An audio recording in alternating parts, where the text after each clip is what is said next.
இந்த நாளிலும் கூட இந்த 2வது நாள் அவனுடைய சமூகத்தில் நாம் வந்திருக்கிறோம். விசேஷமாக இந்த 7 நாட்கள் சிலுவையின் பிராஸ்பர்ட்டி, சிலுவையினால் நமக்கு கிடைத்த செழிப்பு, அதை குறித்து தான் நாம் பார்க்கிறோம். நேற்றைய தினம் நம்ம பாவ மன்னிப்பை குறித்து நம்ம பார்த்தோம். அல்லேலூயா. ஸ்தோத்திரம். பாவம்னா என்ன, மன்னிப்புனா என்ன அப்படிங்கிறதை குறித்து நம்ம பார்த்தோம். பாவம், அதை குறித்து 3 காரியத்தை நம்ம பார்த்தோம். அல்லேலூயா. ஸ்தோத்திரம். பாவத்தை குறித்து எத்தனை காரியம் பார்த்தோம்? 3 காரியம் பார்த்தோம். என்னெல்லாம் பார்த்தோம்? ஞாபகம் இருக்குதா?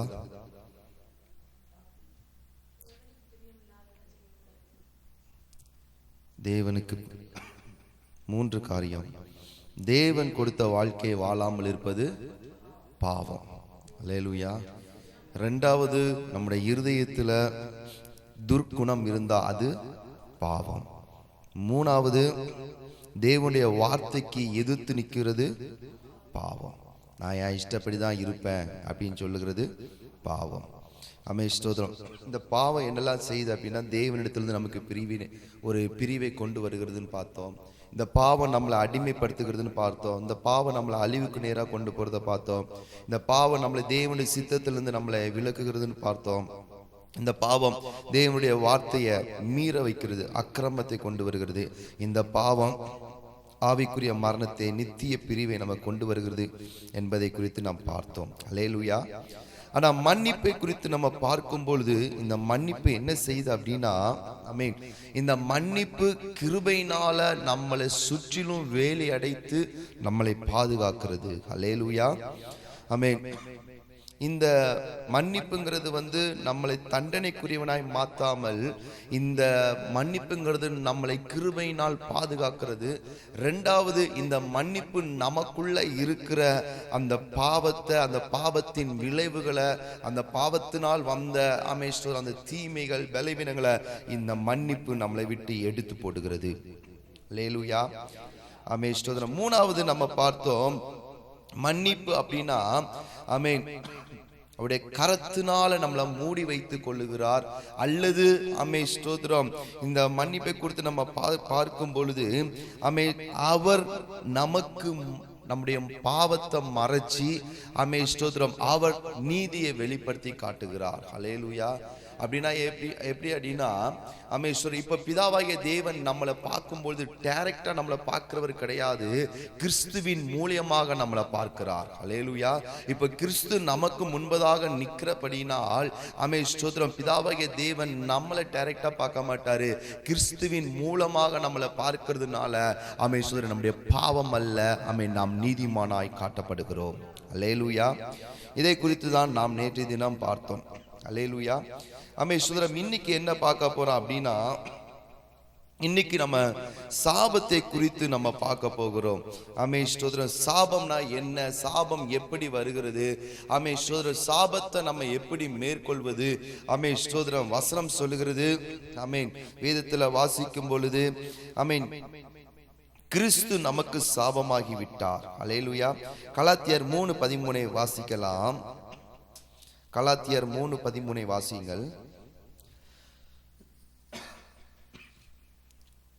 கலாத்தியரின் புஸ்தகம் 3வது அதிகாரம் 13வது வசனம்.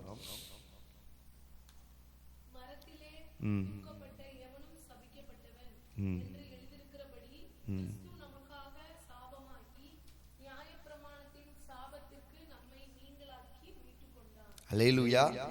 கிறிஸ்து நமக்கு சாபமாகி, நம்ம மேல இருந்த சாபத்தை கிறிஸ்து அவர் சிலுவையில மரித்ததுனால நம்ம மேல இருக்கிற சாபத்தை அவர் எடுத்து போட்டு விட்டார். அல்லேலூயா. சோ சாபம்னா என்ன, சாபம் எப்படி வருகிறது அப்படிங்கிறத நம்ம கொஞ்சம் தெளிவா பார்த்துட்டு, சாபத்தினால் வருகிற விளைவுகள் என்னன்னு பார்த்துட்டு நம்ம ஜெபிக்க போகிறோம். ஸ்தோத்திரம். என்ன அப்படின்னா, வேதத்துல வாசிக்கும் பொழுது சாபம் அப்படின்னா என்ன அப்படின்னா, ஆசீர்வாதத்துல இருந்து ஸ்தோத்திரம், ஆசீர்வாதத்துக்கு எதிராக வாழ்கிற ஒரு வாழ்க்கை.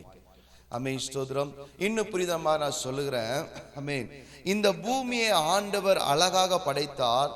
ஆமென் செல்வ செழிப்பாக படைத்தார். ஏதேன் தோட்டத்தை உண்டாக்கினார்.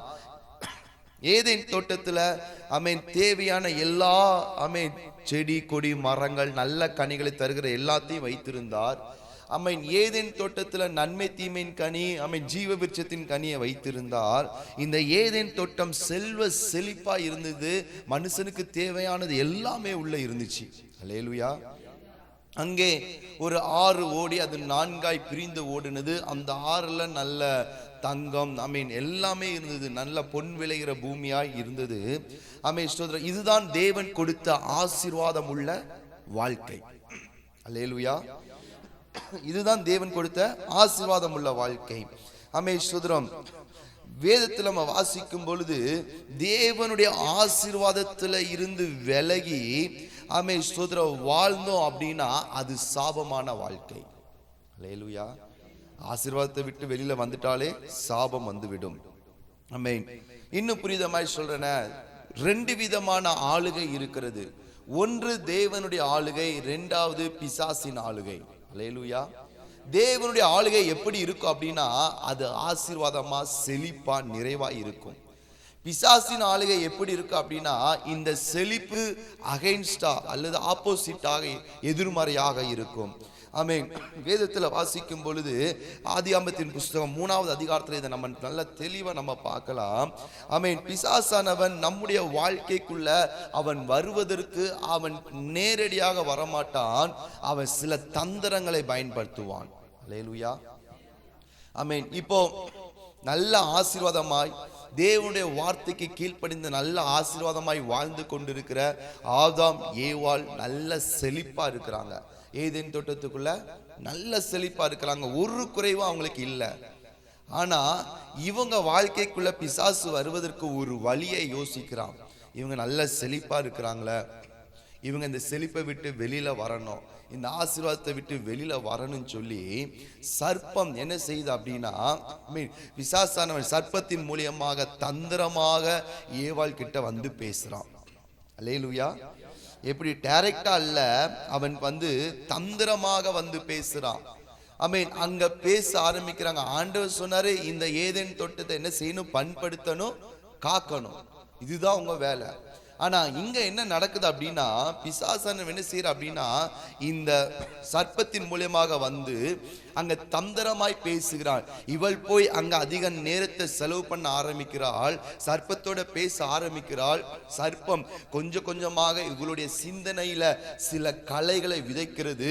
சில தவறுகளை செய்வதற்காக இவருடைய சிந்தனையில சில கலைகளை விதைத்து இப்ப அந்த கலை என்ன செய்யுது அப்படின்னா உள்ள உருவாகி ஆமென் ஸ்தோத்திரம் அது என்ன செய்யுது அப்படின்னா செயல்பாடாய் மாறுகிறது. அல்லேலூயா. நேற்று பார்த்தது போல அந்த ஆமென் நம்ம பார்க்கிற காரியம் அல்லது நம்ம கேட்கிற காரியம் நம்முடைய இருதயத்துக்குள்ள வந்து இருதயத்துக்குள்ள அது உருவாகி அது பெருசாகி அது என்ன ஆகும் அப்படின்னா அது செயல்பாடாய் மாறிவிடும். அல்லேலூயா. அதே மாதிரிதான் இங்கே ஏவாள் என்ன செய்யறா அப்படின்னா சர்ப்பம் சொன்ன வார்த்தைகள் எல்லாம் கேட்கிறாள். ஆமே சர்ப்பம் சொல்லுது இந்த பழத்தை ஆண்டவனே சாப்பிடக்கூடாதுன்னு சொல்லியிருக்கிறா அப்படின்னு இவளும் ஆமா சாப்பிடக்கூடாதுன்னு சொல்லியிருக்கிறார் அப்படிங்கிறா. இப்போ ஆண்டவர் ஆமே சர்ப்பம் சொல்லுகிறது அதை சாப்பிட்டா நீ தேவர்களை போல ஆகிவிடுவ. இவளும் சரி அப்படின்னு சொல்லி அந்த வார்த்தை அப்படி இருதயத்துல வச்சு ஆமே ஸ்தோத்திரம் அப்ப என்ன செய்ய அதை குறித்து யோசித்து அந்த வசனம் சொல்லுது அந்த பழம் பார்ப்பதற்கு ஆமே ஸ்தோத்திரம் எப்படி இருந்துச்சாம், இச்சிக்கப்படத்தக்கதா இருந்துச்சாம். அல்லேலூயா. ஆமே ஸ்தோத்திரம் பார்வைக்கு இன்பமும் புத்தியை தெளிவிக்கிறதுக்கு இச்சிக்கப்படத்தக்க விருட்சமுமா இருந்தது. அப்படின்னா அதை பார்க்கல ரொம்ப அழகா இருக்குது. அந்த அழகு அவருடைய இருதயத்துக்குள்ள எப்படி மாறிடுச்சு அப்படின்னா அது இச்சையாய் மாறிடுச்சு.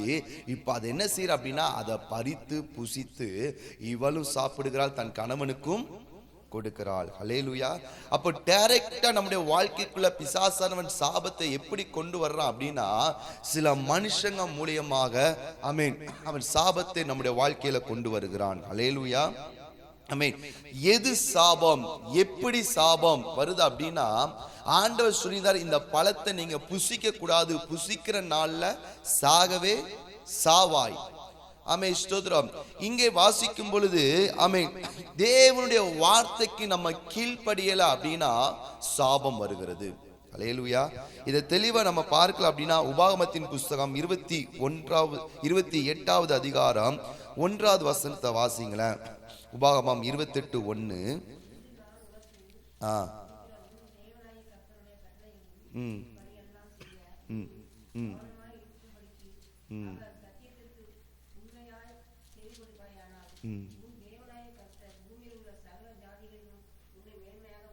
அல்லேலூயா. இங்கே வாசிக்கிறோம், அவர் சத்தத்துக்கு உண்மையாய் செவி கொடுப்பாயானால். அப்படின்னா ஆண்டோடைய சத்தத்துக்கு நம்ம கீழ்ப்படியும் பொழுது இங்க வசனம் சொல்லுது, முதலாவது பூமியில் உள்ள சகல ஜாதிகளிலும் உன்னை மேன்மையாக வைப்பேன். ஆமென், ஸ்தோத்திரம். அடுத்து நீங்க வாசிச்சீங்க அப்படின்னா, நீ பட்டணத்தில் ஆசீர்வாதமாய் இருப்ப, வெளியில ஆசீர்வாதமாய் இருப்ப, கூடையும் மாப்பிசிற தொட்டி எல்லாமே ஆசீர்வதிக்கப்பட்டுக்குன்னு சொல்லி 14வது வசனம் வரைக்கும் ஆமென் ஸ்தோத்திரம் ஆசீர்வாதத்தை சொல்றாங்க. ஆமென் ஸ்தோத்திரம். அடுத்து நீங்க பார்த்தீங்க அப்படின்னா 14வது வசனம் வரைக்கும் ஆசீர்வாதம் வருது. அடுத்து 15வது வசனத்துல பாருங்க, இன்று நான் உனக்கு விதிக்கிற உன் தேவனாய கர்த்தருடைய எல்லா கற்பனைகளின் படியும் கட்டளைகளின் படிக்கும் நடக்க கவனமாய் இருக்கிறதுக்கு அவருடைய சத்தத்துக்கு செவி கொடுக்காமல் போவாயானால் சொல்லப்படும் சாபங்கள் எல்லாம் உன்மேல் வந்து உனக்கு பலிக்கும். அப்ப ஆண்டவருடைய வார்த்தைக்கு நம்ம கீழ்ப்படியும் பொழுது ஆசீர்வாதம் அதுவா நம்முடைய வாழ்க்கைக்குள்ள வரும். நம்ம போய் ஆண்டவரே நான் ஆசீர்வதிங்கன்னு சொல்ல வேண்டாம். அல்லேலூயா. ஆமென். சங்கீதம் 23:5 வாசிக்கும் பொழுது அங்கே சங்கீதக்காரன் சொல்லுகிறான், ஆமென், நன்மையும் கிருபையும், ஆமென் ஸ்தோத்திரம், 6வது வசனம் 23:6 பாருங்க, என் ஜீவனுள்ள நாளெல்லாம் நன்மையும் கிருபையும் என்னை தொடரும், நான் கர்த்தருடைய வீட்டிலே நீடித்த நாட்களாய் நிலைத்திருப்பேன். அப்போ ஆண்டவருடைய வார்த்தைக்கு நம்ம கீழ்ப்படியும் பொழுது என்ன வருது அப்படின்னா ஆசீர்வாதம் நம்மளை தேடி வருகிறது. அல்லேலூயா. அதனால்தான் சங்கீதம் 23:1 சொல்ல, கர்த்தர் என் மேய்ப்பராய் இருக்கிறார், நான் தாழ்ச்சி அடையேன். அவர் என் மேய்ப்பராய் இருக்கும் பொழுது, நான் அவருடைய வார்த்தைக்கு கீழ்ப்படிந்து நடக்கும் பொழுது ஆமென் ஸ்தோத்திரம் ஆசீர்வாதம் என்ன தேடி வரும். ஒரு நாள் 2 நாள் அல்ல, ஆசீர்வாதம் என் வாழ்நாள் முழுவதும் அது என்னை தேடி வருகிறதா இருக்கிறது. அல்லேலூயா. ஆண்டோடைய வார்த்தைக்கு என்னைக்கு நம்ம கீழ்ப்படியாம போகிறோமோ, ஆமென், நேற்று கேட்டது போல ஆமென், ஆண்டோடைய வார்த்தைக்கு கீழ்ப்படியாம எதிர்த்து நிற்கும் பொழுது, அல்லது நான் என் விருப்பப்படிதான் வாழ்வேன் சொல்லும் பொழுது அங்கே பாவம் வருகிறது, பாவம் சாபமாய் மாறுகிறது. அல்லேலூயா. ஆமென் ஸ்தோத்திரம். இன்னும் வேதத்துல வாசிக்கும் பொழுது ஆமென், நாம் யாருடைய ஆளுகை கீழே இருக்கிறோம்? தேவனுடைய வார்த்தைக்கு கீழ்ப்படிந்தால் நாம் தேவனுடைய ஆளுகைக்கு கீழே இருக்கிறோம். ஆமென். பிசாசுடைய வார்த்தைக்கு கீழ்ப்படிந்தால் நாம் பிசாசுடைய ஆமென் ஆளுகைக்கு கீழே இருக்கிறோம். ஆமென். தேவனுடைய ஆளுகைக்கு கீழே நம்ம இருக்கிற வரைக்கும் தேவனுடைய ஆசீர்வாதம் நம்ம மேல இருக்கும். அல்லேலூயா. பிசாசானவன் யாரு? சபிக்கப்பட்டவன். அல்லேலூயா. தேவனுடைய ஆளுகையில் இருக்கிற வரைக்கும் கவனிங்க, ஆதாம் ஏவாள் தேவனுடைய ஆளுகையில் இருக்கிற வரைக்கும், தேவனுடைய சத்தத்தை கேட்டு கீழ்ப்படுகிற வரைக்கும் அமேஸ்வரி ஏதேன் என்கிற செழிப்புக்குள்ள இருந்தார்கள். அல்லேலூயா. என்னைக்கு ஆமென் ஸ்தோத்திரம் தேவனுடைய வார்த்தைக்கு கீழ்ப்படியாம அந்த சர்ப்பம் சொன்ன வார்த்தைக்கு கீழ்ப்படிந்தார்களோ அன்னைக்கு அவர்கள் தேவனுடைய ஆளுகையை விட்டு பிசாசின் ஆளுகைக்குள்ள போய்விட்டார்கள். அல்லேலூயா. அதனால்தான் வேதத்துல வாசிக்கிறோம், ஆமென், ஆதியாகமத்தின் புஸ்தகம் 3வது அதிகாரம் 17வது வசனம் சொல்கிறது, பூமி உன் நிமித்தம் சபிக்கப்பட்டிருக்கும். அல்லேலூயா.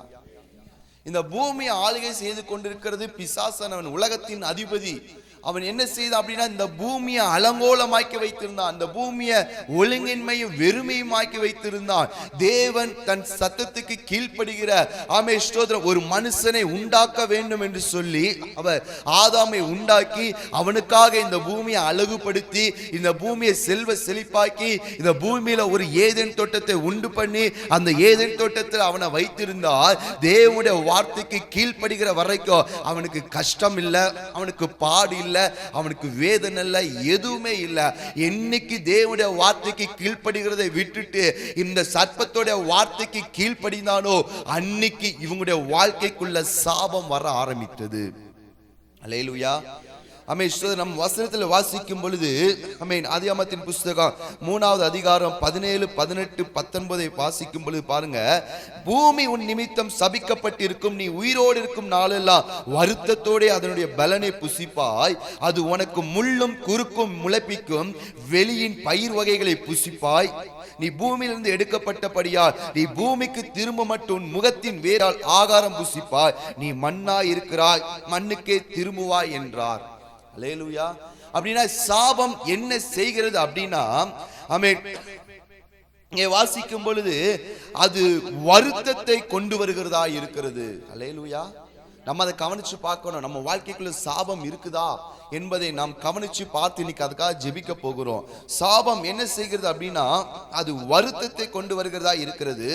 இரண்டாவது, சாபம் என்ன செய்யுது அப்படின்னா நாம் பிரயாசப்படுகிறதின் பலனை நமக்கு தராம கொஞ்ச பலனை தருகிறதா இருக்கிறது. அல்லேலூயா. அடுத்து சாபம் முள்ளும் களைகளையும் தரும். அப்படின்னா நமக்குள்ள வேதனையை தருகிறதா இருக்கிறது. நம்முடைய ஆசீர்வாதங்களுக்குள்ள அது ஆசீர்வாதங்களை தடை பண்ணுகிறதா இருக்கிறது. அடுத்து சாபம் என்ன செய்ய அப்படின்னா நம்ம உழைக்கிறதின் பலனை நம்முடைய வாழ்க்கைக்குள்ள வரவிடாதபடிக்கு இந்த சாபம் அதை தடுக்கிறதா இருக்கிறது. அல்லேலூயா. சோதரம், சாபம் வலியை கொண்டு வரும், வேதனையை கொண்டு வரும், மரணத்தை கொண்டு வரும். இன்னும் சாபம் நம்முடைய சந்ததிகளை பாதிக்கிறதா இருக்கிறது. இந்த சாபம் குடும்பங்களுக்குள்ள சிக்கல்களை கொண்டு வரும். சாபம் அமைதியை கெடுத்து போட்டு விடும். சாபம் தொடர்ந்து நம்முடைய வாழ்க்கைக்குள்ள அது தோல்வியை கொண்டு வந்து கொண்டே இருக்கும். ஆனால் கிறிஸ்து நமக்காக சாபமானார். அல்லேலூயா. அதுதான் நமக்கு முக்கியம்.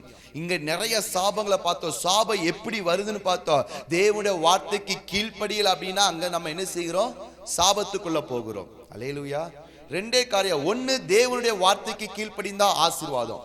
ரெண்டாவது, நம்ம தேவனுடைய வார்த்தைக்கு கீழ்ப்படியல அப்படின்னா நம்ம வேற யாரோடைய வார்த்தைக்கோ என்ன செய்கிறோம்? கீழ்ப்படுகிறோம். அல்லேலூயா. ஒன்னு தேவன் அல்லது பிசாசு. தேவனுடைய வார்த்தைக்கு கீழ்ப்படிந்தால் நமக்கு ஆசீர்வாதம். பிசாசுடைய வார்த்தைக்கு கீழ்ப்படிந்தால் அவன் சபிக்கப்பட்டவன். அவங்கிட்ட இருக்கிற சாபம் நம்ம மேல வந்துவிடும். தேவனுடைய வார்த்தைக்கு கீழ்ப்படியும் பொழுது தேவனிடத்தில் இருக்கிற ஆசீர்வாதம் நம்ம மேல வரும். தேவனிடத்தில் இருக்கிற நித்திய ஜீவன் நம்ம மேல வரும். தேவனிடத்தில் இருக்கிற நம்ம மேல வரும். பிசாசுடைய வார்த்தைக்கு கீழ்ப்படியும் பொழுது அவன் மேல இருக்கிற சாபம், அவன் மேல இருக்கிற வெறுமை, அவன் மேல இருக்கிற அசுத்தங்கள் எல்லாம் நம்முடைய வாழ்க்கைக்குள்ள வரும். அல்லேலூயா. அல்லேலூயா. அப்போ நம்முடைய வாழ்க்கையில் இருக்கிற சாபத்தை நாம் எடுத்து போட வேண்டும். அல்லேலூயா. சாபத்தை நாம் எப்படி எடுத்து போட முடியும் அப்படின்னா கலாத்தியரின் புஸ்தகத்தில் நம்ம வாசிச்சது போல கலாத்தியர் 3:13 நம் வாசிக்கலாம். மறுபடியும் வாசிக்கலாம். கலாத்தியரின் புஸ்தகம் 3வது அதிகாரம் 13வது வசனத்தை வாசிங்க.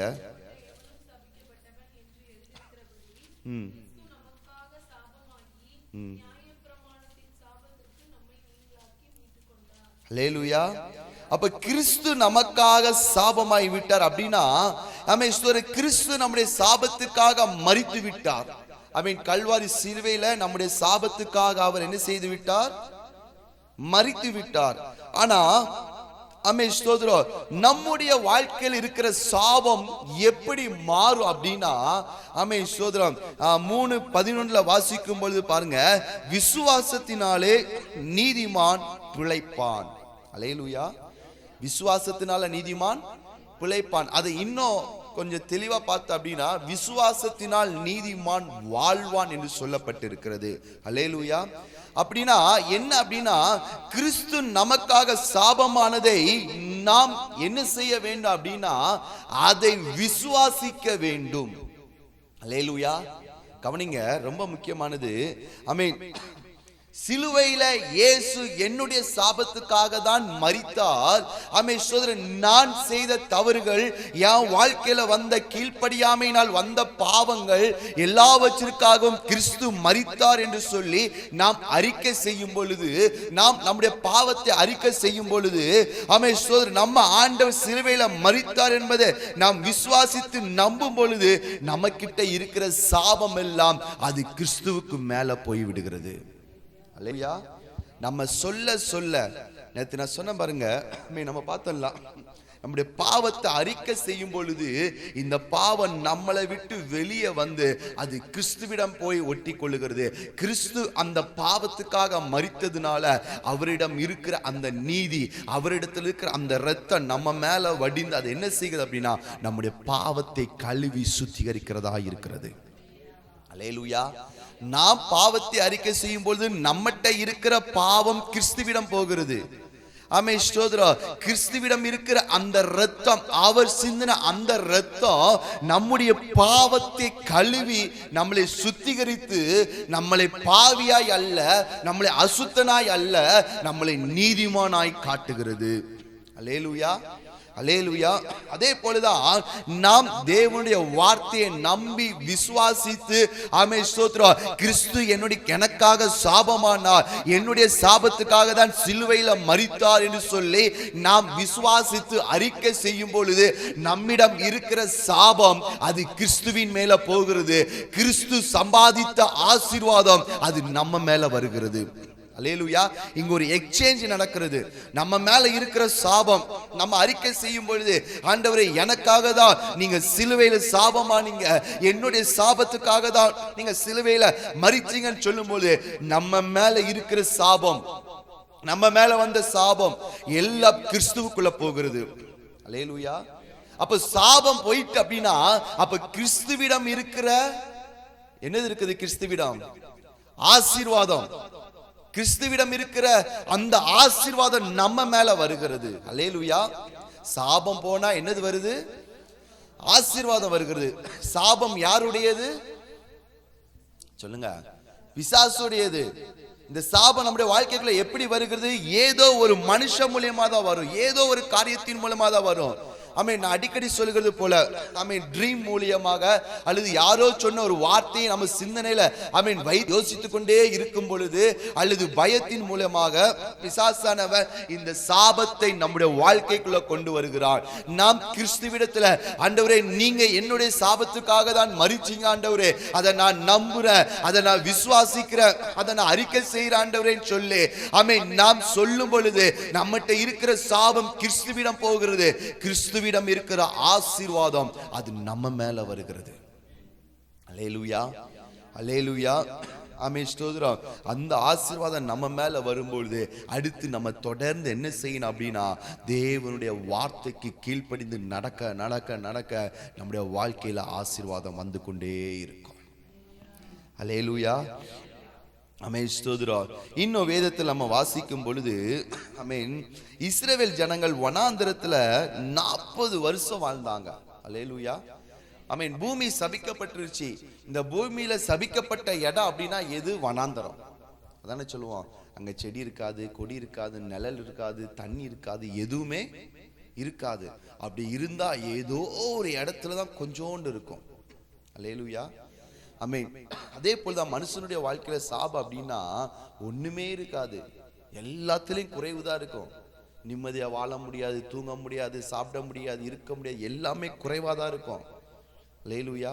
அப்ப இந்த வனாந்தர ஆமென், ஸ்தோத்திரம், ஆமென், பூமி சபிக்கப்பட்ட பொழுது இந்த பூமியில சாபங்கள் வருகிறது. இந்த வனாந்தரமான இடம் இருக்கிறது. ஆமென். ஆண்டவர் இஸ்ரவேல் ஜனங்களை வனாந்தரத்துல 40 வருஷம் வழி நடத்தினார். எத்தனை வருஷம்? 40 வருஷம் வழி நடத்தினார். இந்த ஜனங்கள் தேவனுடைய வார்த்தைக்கு கீழ்ப்படிந்து ஆமென், ஸ்தோத்திரம், ஆமென், எகிப்தை விட்டு வெளியில வர்றாங்க. எகிப்துல இருக்கிற 430 வருஷம் அவருடைய வாழ்க்கை எப்படி இருந்துச்சுன்னா அடிமைகளா இருந்தாங்க, சாபத்துக்குள்ள இருந்தாங்க, பாவத்துக்குள்ள இருந்தாங்க. ஆமென். அங்க சாபத்துக்குள்ள இருந்ததுனால அவங்களுக்கு ஆசீர்வாதம் இல்ல, உழைக்கிறாங்க, ஆசீர்வாதம் இல்ல. ஆமென், தனக்கு வீடு இல்ல, நல்ல சாப்பாடு இல்ல. ஆமென். அங்க இருக்கிற ஜனங்கள் எல்லாம் அவங்கள வேதனைப்படுத்தினாங்க, உபத்திரவப்படுத்தினாங்க, நெருக்குனாங்க. ஆமென். அவ்வளோ கஷ்டப்பட்டாங்க. ஆனா இப்போ தேவனுடைய வார்த்தைக்கு கீழ்ப்படிந்து எகிப்தை விட்டு வெளியில வந்த பொழுது அவங்களுக்கு முன்னாடி செங்கடல் இருந்தது. ஆனா தேவனுடைய வார்த்தைக்கு கீழ்ப்படிந்ததுனால தேவன் செங்கடலை 2ஆய் பிளந்தார். ஹல்லேலூயா, ஆமென். தேவனுடைய வார்த்தைக்கு கீழ்ப்படிந்ததுனால மாறாவின் தண்ணீரை இனிப்பாய் மாற்றி கொடுத்தார். தேவனுடைய வார்த்தைக்கு கீழ்ப்படிந்ததுனால கண்மலையில தண்ணீர் வர வைத்தார்.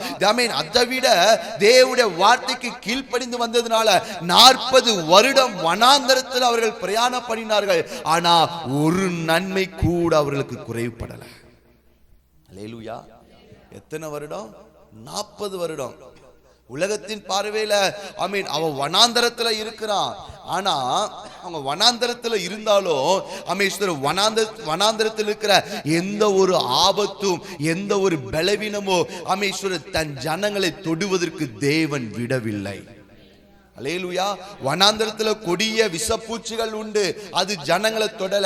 வனாந்தரத்துல பயங்கர வெயில் இருக்கும், அது ஜனங்களை தொடல. இரவு நேரங்கள்ல பயங்கர குளிர் இருக்கும், அது ஜனங்களை தொடல. புயல் காற்றுகள் வீசும், அது ஜனங்களை தொடல. வனாந்தரத்துல நிறைய தேவைகள் இருக்கும், அது ஜனங்களை தொடல. வனாந்தரத்துல நிறைய பசி உண்டு, அது ஜனங்களை தொடல. தாகம் உண்டு, அது ஜனங்களை தொடல. அவருடைய வஸ்திரம் பழசாகவில்லை, அவருடைய பாதரை பீந்து போகவில்லை. 40 வருடம் வனாந்தரத்தில் வந்தாலோ அவர்கள் திருப்தியாய் சந்தோஷமாய் நிம்மதியாய் வந்தார்கள். அதுதான் தேவனுடைய வார்த்தைக்கு நாம் கீழ்ப்படிந்து வாழும் பொழுது நாம் இருக்கிற இடம் வனாந்தரமாய் இருக்கோ, ஆனா நாம் வனாந்தரமாய் இருக்க மாட்டோம். அல்லேலூயா, அல்லேலூயா. ஏன் அப்படின்னா தேவனுடைய வார்த்தைக்கு கீழ்ப்படியும் பொழுது தேவன் நம்மளை ஆசீர்வதிக்கிறவராய் இருக்கிறார். அதனால்தான் சங்கீதக்காரன் 23வது சங்கீதத்தில் எழுதுகிறார், கர்த்தர் என் மேய்ப்பர், அவருடைய வார்த்தைக்கு நான் கீழ்ப்படிந்து நடக்கும் பொழுது எனக்கு குறைவு இருக்காது. அவருடைய வார்த்தைக்கு கீழ்ப்படிந்து நடக்கும் பொழுது அவர் என்னை அமர்ந்த தண்ணீர் அண்டையில் கொண்டு போய் விடுகிறார். அவருடைய வார்த்தைக்கு நான் கீழ்ப்படிந்து வரும் பொழுது எந்த ஆபத்தும் என்னை தொட முடியாது. அவருடைய வார்த்தைக்கு நான் கீழ்ப்படிந்து நடக்கும் பொழுது நன்மையும் கிருபையோ என் வாழ்நாள் எல்லாம் அது என்னை பின்தொடர்ந்து கொண்டே இருக்கும். அல்லேலூயா. அப்போ நம்ம யாருடைய வார்த்தைக்கு கீழ்ப்படுகிறோம்? தேவனுடைய வார்த்தைக்கு கீழ்ப்படிந்தா ஆசீர்வாதம், செழிப்பு. ஆமென். அல்லேலூயா. மனுஷனுடைய வார்த்தைக்கு கீழ்ப்படியும் போது சில மனுஷங்க சொல்லுவாங்க, சோதரா நீ இதை பண்ணு நல்லா இருப்ப, அதை பண்ணு நல்லா இருப்ப. ஆனா சங்கீதக்காரன் தாவி சொல்றான், என் மெய்ப்பர் எனக்கு என்ன சொல்லுகிறாரோ அதன்படி நான் நடக்கும் பொழுதுதான் எனக்கு குறைவு இருக்காது. இன்னொரு மெய்ப்பன் சொல்லல, கர்த்தர் என் மெய்ப்பர். ஆண்டவர் எனக்கு என்ன சொல்றாரு நல்லா கவனிச்சு பாருங்க. சில மனுஷங்க மூலியமா பிசாசு வந்து காளைகளை விதைப்பான். அந்த வார்த்தைக்கு நம்ம செவி கொடுத்தோம் அப்படின்னா நம்ம வாழ்க்கைக்குள்ள சாபம் வந்துவிடும். சாபம் வர்றது நமக்கு தெரியாது. தொடர்ந்து தோல்விகள் வரும், குறைவுகள் வரும், பலவீனங்கள் வரும், வேதனைகள் வரும், இழப்புகள் வரும், குடும்பத்துக்குள்ள பிரச்சனைகள் வரும். நம்முடைய வாழ்க்கையில எல்லாமே நம்ம பிரயாசப்படுவோம், ஆசீர்வாதம் எதுவுமே வராது. அப்போ நம்ம புரிந்து கொள்ள வேண்டும், எங்கேயோ ஒரு இடத்துல மனுஷனுடைய வார்த்தைக்கு நம்ம செவி கொடுத்து இருக்கிறோம், நம்முடைய வாழ்க்கைக்குள்ள சாபம் வந்திருக்கிறது. அப்போ நம்ம ஆண்டவர்கிட்ட போய் ஒப்புரவாகி, ஆண்டவரே நீர் எனக்காக சாபம் பண்ணீங்க ஆண்டவரே, இனி நான் உங்க வார்த்தைக்கு கீழ்ப்படிவேன், உங்க வார்த்தைக்கு நான் செவி கொடுப்பேன் ஆண்டவரே சொல்லி நாம் ஒப்புரவாகும் பொழுது ஆண்டவர் நம்ம சாபத்தை எடுத்து போட்டு நம்முடைய வாழ்க்கையில ஆசீர்வாதத்தை தருவார். அல்லேலூயா. சிலுவையில அவர் நமக்கு கொடுத்த 2வது செழிப்பு என்னன்னா, நம்முடைய சாபத்துக்கு பதிலாக ஆசீர்வாதத்தை தருகிறார். அல்லேலூயா. வேற யாராலையும் சாபத்தை மாற்ற முடியாது. எத்தனை மனுஷங்கள்ட்ட போனாலும், எத்தனை புண்ணிய ஸ்தலங்களுக்கு போனாலும் நமக்காக ஒருத்தர் சாபமாய் இருக்கிறார். அவர்கிட்ட இருந்துதான் நமக்கு ஆசீர்வாதம் வரும். அல்லேலூயா, அல்லேலூயா. ஸோ எக்ஸ்சேஞ்ச் நடக்கிறது. நம்முடைய சாபத்தை அறிக்கை செய்யும் பொழுது அவர் நம்முடைய சாபத்தை எடுத்துக்கொண்டு அவர் நம்மளை விடுதலையாக்குகிறார், நம்மளை நீதிமானாக்குகிறார், அவர் நம்மளை ஆசீர்வாதம் உள்ளவனாய் மாற்றுகிறார். அல்லேலூயா. விசுவாசத்தினால் தான் நீதிமான் பிழைப்பான். அப்போ நம்ம இன்னைக்கு நம்முடைய வாழ்க்கையில தேவனுடைய வார்த்தைக்கு நம்ம கீழ்ப்படுகிறோமா? அது ரொம்ப முக்கியம். ஸ்தோத்திரம். தேவனுடைய வார்த்தை நமக்கு எப்படி வரும்? ஸ்தோத்திரம். தேவனுடைய வார்த்தை நமக்கு எப்படி வரும் அப்படின்னா, நம்ம வேதத்தை வாசிக்கும் போது ஆண்டவர் நம்மகிட்ட பேசுவார், பிரசங்கிக்கும் போது ஆண்டவர் நம்மகிட்ட பேசுவார். ஆராதனையில ஒரு வார்த்தை மூலமா நம்மகிட்ட பேசுவார். ஸோ இந்த வார்த்தை நம்ம கேட்டு கீழ்ப்படிஞ்சு நடக்கும் பொழுது மனுஷங்க 1000 சொல்லுவாங்க, அவங்க தான் அறிவுல சொல்லுவாங்க, அது நமக்கு முக்கியமல்ல.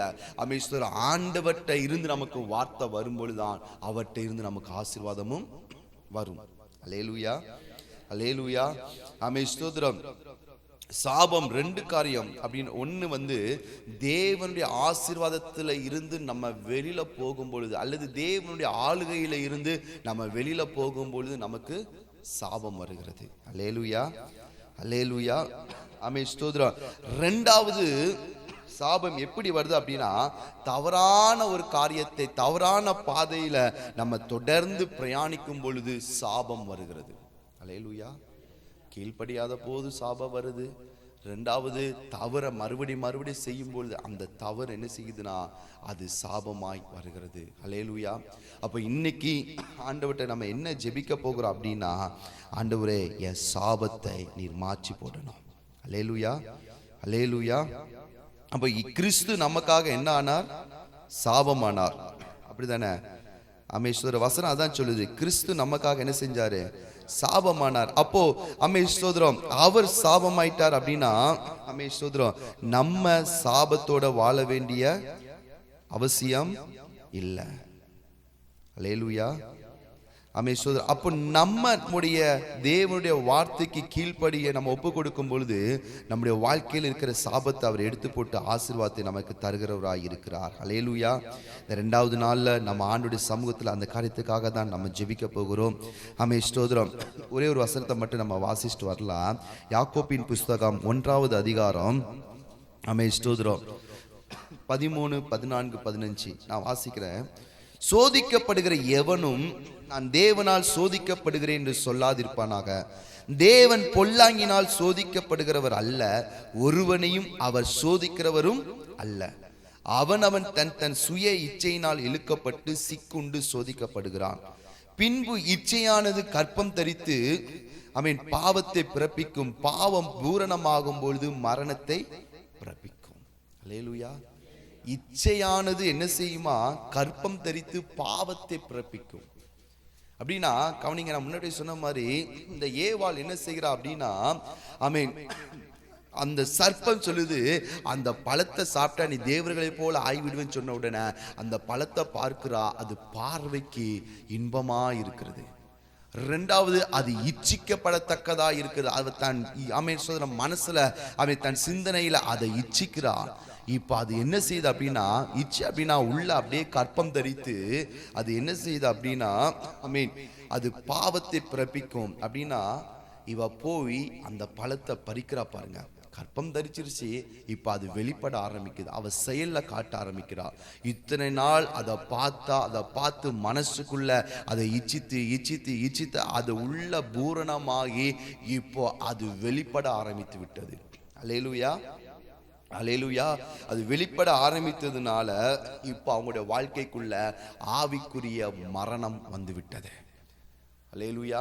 அவருடைய ஆவி மரித்து போய்விட்டது. தேவனுக்கும் அவங்களுக்கும் இருந்த அந்த தொடர்பு துண்டிக்கப்பட்டு விட்டது. எப்படி ஒரு பெண் கற்பம் தரிக்கும் பொழுது அந்த 10வது மாதத்துல அவங்க வேண்டாம் சொன்னா கூட அந்த குழந்தை என்ன செஞ்சிட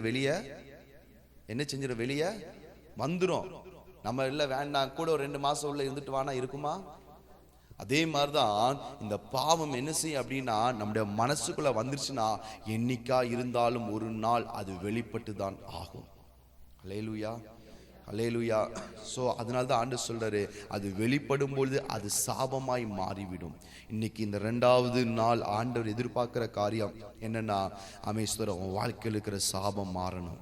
நம்ம சாபத்தோடு இருக்கிறதுக்கு ஆண்டவர் விரும்பல. நம்ம அவருடைய சமூகத்துக்கு வந்திருக்கிறோம். நம்ம சாபத்தோடு இருக்கணும் என்பதை அவர் விரும்பல. நம்ம ஆசீர்வாதமா இருக்க வேண்டும் என்பதை அவர் விரும்புகிறார். அப்படியே நம்ம எல்லாம் அப்படியே இருக்கிற இடங்கள்ல